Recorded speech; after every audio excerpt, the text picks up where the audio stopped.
to Galilee. The healing at the pool. Chapter 5 of John chapter 5. Sometime later, Jesus went up to Jerusalem for a feast of the Jews. Now there is in Jerusalem and near the sheep gate a pool which is Aramaic here called Bethsaida, and which is surrounded by 5 covered colonnades. Here a great number of disabled people used to lie, the blind, the lame, the paralyzed. One who was there had been an invalid for 30 years. When Jesus saw him lying there and learned that he had been in this condition for a long time, he asked him, "Do you want to get well?" "Sir," the invalid replied, "I have no one to help me into the pool when the water is stirred. While I am trying to get in, someone else goes down ahead of me." Then Jesus said to him, "Get up, pick up your mat and walk."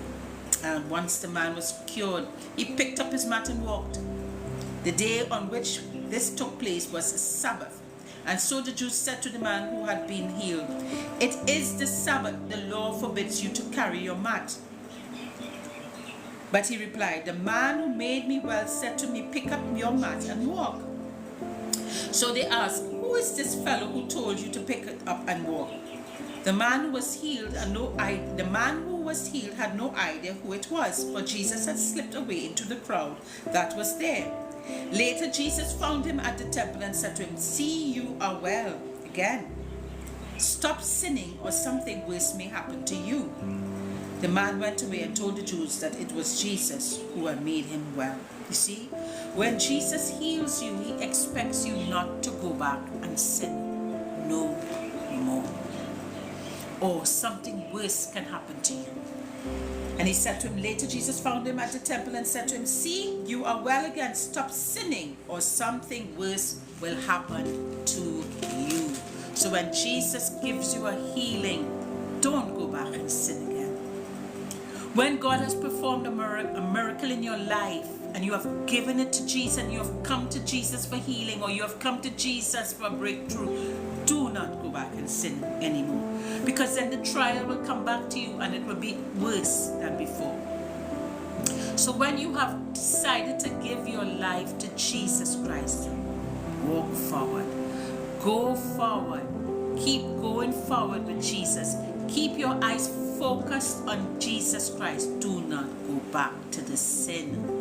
Do not go back from the rut, from the vomit that Jesus took you out of.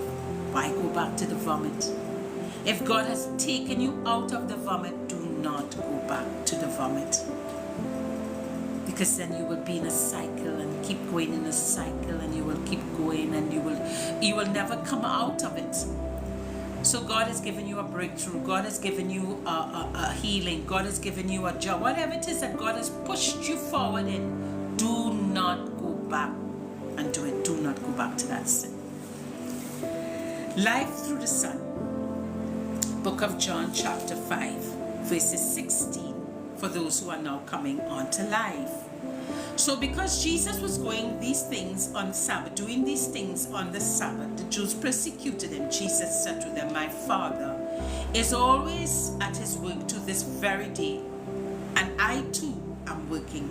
For this reason, the Jews tried all the harder to kill him. Not only was he breaking the Sabbath, but he was even calling God his own Father, making him equal with God. You see, even in those times,